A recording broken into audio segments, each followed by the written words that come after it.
Hey guys, welcome back to the channel. Today I'll be presenting on the research article Effects of Recovery Beverages on Glycogen Restoration and Endurance Exercise Performance. This article summarizes the methods and results of two similar but slightly different studies looking at how different recovery beverages affect two different things: how efficiently the participants can restore their glycogen levels and how well they perform in exercise later. Don't forget to like and subscribe. So getting right into it, this study focuses on how athletes can best recover after long or intense workouts. When you do endurance exercise, your muscles burn through a lot of glycogen, which is basically stored carbs your body uses for energy. If you don't replace that glycogen, your performance can really drop in your next workout, especially if you don't have a long time to rest between those workouts. So in this study, they looked at how recovery drinks can affect muscle glycogen restoration and performance soon after an intense workout.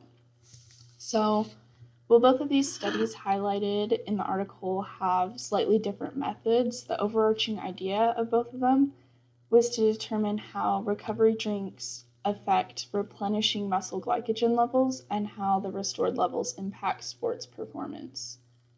So the first study was done to determine muscle glycogen storage during a 4-hour recovery window. The composition of the recovery sports drink was expected to cause a difference in observed performance, specifically in endurance exercises is what they were testing. The researchers used a carbohydrate and protein sports drink as the variables of their study and compared it to a regular sports drink, which would just have more carbs. Their hypothesis was that the protein energy drink would cause more effective muscle glycogen storage, which would directly correlate with improved performance in endurance exercises. The second study was comparing the effectiveness of the different compositions of energy drinks on muscle glycogen recovery. And their hypothesis was that the carb and protein formulation would replenish muscle glycogen stores more effectively after exercise than a normal sports drink with only carbs. So this article explained the background methods and results of two different studies. Both of these studies used 8 male athletes, and it's important to note that they were different athletes in the two study groups because they were done in different locations. But in both groups, the participants were trained cyclists. I think it's important to know that the researchers chose to use cyclists because these trained cyclists would be an ideal group for the study because they've adapted to endurance exercise and they can tolerate the extensive exertion that they used in this test. So using trained cyclists would have made it easier to observe changes and abnormal differences in glycogen synthesis after their exercise. So now we're going to get into the procedures and materials used. So first we'll focus on the first study because they did two individual ones. So both of these studies used a quote-unquote randomized crossover study format, which means each participant did both of the variables. They did the only carbohydrate drink and the carbohydrate and protein drinks at different times in the study. So the design format is intended to reduce extra variables and to make it easier to compare those results. The researchers started by taking resting blood sample and recording a resting heart rate before the participants started exercising. And then the participants rode on stationary bikes for 2 hours at 65 to 75% of their VO2 max to fully deplete their muscle glycogen. And they did blood glucose tests at the end of the study, and if it hadn't depleted to their predetermined level after 2 hours of exercise, they had to alternate between sprints and 75% VO2 intensity until they reached the correct glycogen level. Immediately after the exercise, the subjects drank either a normal carbohydrate sports drink, so in this case they used Gatorade, or the carbohydrate and protein supplement. They use Endorox in this study. And depending on which test group they were in, they drank either of those. And because of the crossover study format, the participants ended up doing both of them. at some point. So the athletes were given a 4-hour recovery period before they started the next phase of the study. And they were given the same drink 2 hours into their window. So they got it at 0 minutes and then again at 120 minutes. So in order to test their insulin and plasma glycogen, they did blood tests at the 0, 60, 120, and 180 minute recovery marks. And then they did it again at the 4-hour mark, which is when they started their performance ride. So for the performance ride, they did a warm-up for 20 minutes, and then they rode at 85% VO2 max until exhaustion. And during this, they had them measure their perceived exertion. And once they had reached the quote-unquote fatigue, it was indicated by a pedal cadence below 60 RPM for 5 seconds. And once they reached that, they stopped riding and the study ended. So getting into the second study, this one also used the quote-unquote randomized crossover study format, and the participants were tested for both carbohydrate and carbohydrate plus protein beverages. So at the start of the second study, they used the same initial setup as study 1. They did the 2 hours of intense exercise to deplete the muscle glycogen levels. And since the format was to have them do each test with both of the drinks, they separated the first and second trials by 75 to 15 days to give them time to recover and hopefully not have extra variables playing into each of the tests. So since the point of this study was to test their muscle glycogen restoration during recovery in their 4-hour window, they took blood samples at the 30, 60, 120, 150, 180, and the 4-hour marks. And then they tested the plasma glucose and the plasma insulin concentrations. They also took 2 muscle biopsies. They took one in the first 3 minutes after exercise, and then another one in a second one after their 4 hours. And then on the right, I put a picture of a centrifuge, which is similar to what they would have used to take the blood samples. And then I also have a picture of the muscle biopsy format they used. My webcam is probably covering it, but they used, from what I looked at, one of the less invasive techniques to do the muscle biopsies. So now I just wanted to look at this visual they gave us since we've laid out the details of both of these studies. They kind of gave us a timeline, and I think seeing it visually could help in the grand scheme of things to kind of lay things out in our brain. So as you can see on the left third of the chart, both of the studies had the same depletion ride at the start. So they do their 120 minutes of muscle glycogen draining exercise, and then they did the sprints at the end as needed. Both of the studies had the 4-hour recovery period and took the sports beverages immediately after exercise and then again at the 2-hour mark. And where the studies start to be different, you can see, is when they took the blood samples during that recovery window. In the first study, they were done at the 0, 60, 120, 180, and 240 marks, and at the start of the performance ride. And then you can see in study 2, they did them at 0, 30, 60, 120, 150, 180, and 240.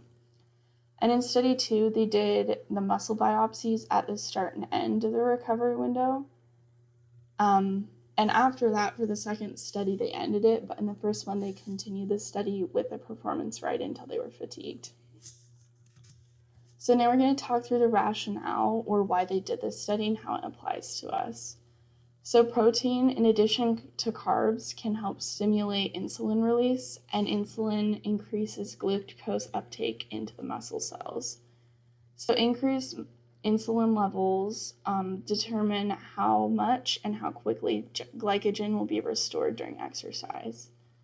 So they also tested the biochemical aspects of glycogen storage, especially in the second study with their muscle biopsies.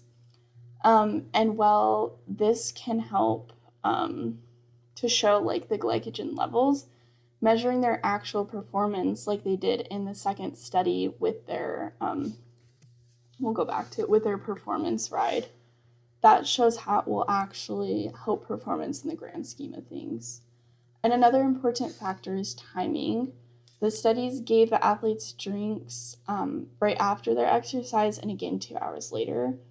And the window is really critical because the muscle cells have increased nutrient uptake during that first window. And if you don't get it in soon enough, especially if you're going to be doing another depleting exercise 4 hours later, it's not going to be super helpful if you're drinking it like in the third of 4 hours. So timing is really important. And in the grand scheme of things, this study helps us understand if adding protein to carbohydrate drinks can improve an athlete's recovery and glycogen restoration, and then it will improve their performance after recovery. So now we're going to look more closely into the results of study 1. I want to start by talking through this graph on the right. The graph shows data for each of the individual athletes who were in the study during their performance ride. And the average performance times for the drink with protein was 31 minutes, and the one with just carbs was 20 minutes. And it's important to point out one of the athletes' times decreased for the carbohydrate and protein trial, but overall there was a 55% increase in performance time for the carbohydrate and protein beverage. And this is a huge increase and definitely put their p-value below 0.05. The article also points out that athletes didn't have quote-unquote statistically different ratings for their perceived exertion for the first and the last 5 minutes of their performance ride. So even though they did it for longer during the carbohydrate and protein one, it shows that even though they were had different recovery beverages, it didn't fully affect their perceived exertion, even though they were able to go longer in the second one. And it also said they weren't able to see the time or timers or anything, so they didn't know how long they'd been going, and that didn't have an effect psychologically on their performance. So now to go through the results of study 2, we can again see the charts that they showed in the article. The one at the top shows plasma insulin, and the one below it shows plasma glucose, and these both show the 4-hour recovery window after exercise and a little bit before it started. And so these are based on the blood samples they took during their initial exercise and then during their recovery. So the plasma insulin levels were before and immediately after, but they're significantly higher, you can see in the top graph, in the carbohydrate and protein drink compared to the normal sports beverage. I think it's cool they gave the drinks at the 0 and the 120 minute marks, and you can see at the 30 and 150 minute marks, there's a huge spike in insulin for both of the drinks, but there's a pretty significant difference for the protein one. So the reason they'd measure insulin is pretty cool because when the energy drink hits the system, insulin release is stimulated and the insulin takes glucose to the muscles, which is what ends up restoring the muscle glycogen. And on the second chart at the bottom, you can see the participants who have a carbohydrate and protein beverage stored more glycogen than the ones who had only carbs. The graph is pretty similar to the insulin one, but it just has less drastic differences. But I think it's also important to know it's in the glucose and insulin, the numbers are different, so their measurements aren't the same, so we can't fully compare those two next to each other. But overall, the results support that adding protein in recovery drinks can improve glycogen uptake from the bloodstream and then therefore the restoration into the muscles.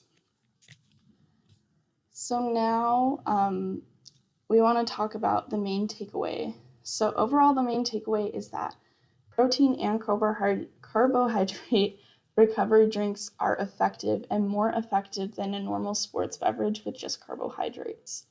This means that chocolate milk or other similar carbohydrate and protein drinks are a more practical tool for athletes.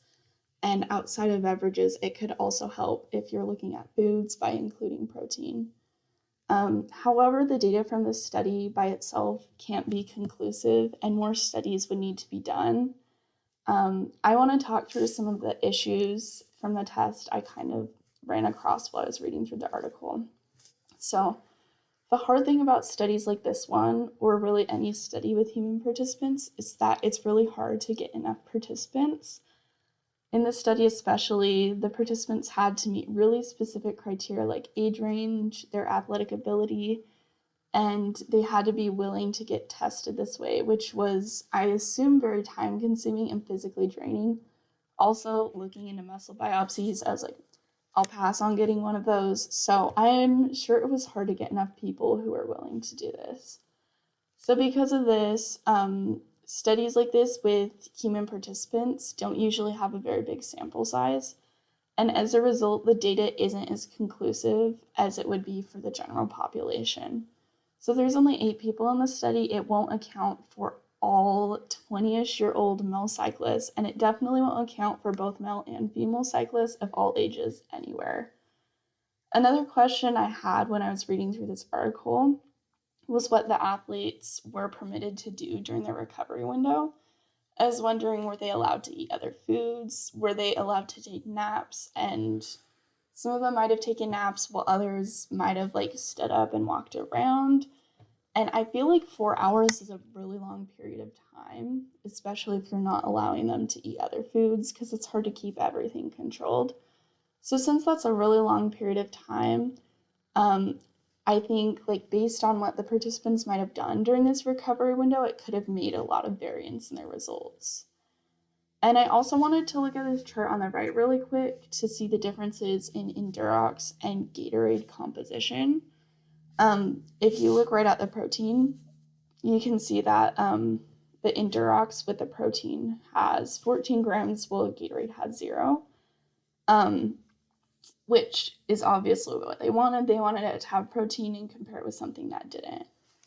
But if you look back at the carbohydrate row, it shows that while both of them have carbs, Endurox had significantly more than Gatorade for the 355 milliliter serving they gave the participants. And while not every study is perfect, I found it interesting because the study was presenting is only measuring the difference in beverages with protein. And I think that's a pretty major extra variable to have all of that extra carbs compared to the other one. And in the article, they justified choosing to use Gatorade because they said it was quote unquote the gold standard sport beverage. And while I can definitely agree Gatorade is super popular, I wonder if the results would have been different if they used a drink with a different concentration of carbs that was closer to the levels of Endurox's carbs, or if they gave the athletes a higher concentration of Gatorade that had a more similar amount of carbs to Endurox. Although you could discount this argument by explaining absorption rate for carbs, but I think it's still a pretty wide difference to be eliminated as just an extra variable. To end with a conclusion, combining carbs and protein in a recovered drink can help restore glycogen faster and could improve endurance. Timing and total energy intake are essential. Athletes should aim to refuel within the main 4 to 8 hour window after exercise and make sure they're consuming enough carbs and calories to replenish what they've lost during previous exercise. I think the study shows that including protein in nutrition could improve recovery of muscle glycogen and performance in exercise afterwards. I think the big takeaway is that recovery nutrition matters. If athletes are training harder often, a carbohydrate and protein mix could give them a real advantage in their recovery and performance. So thank you everyone for watching, and don't forget to like and subscribe.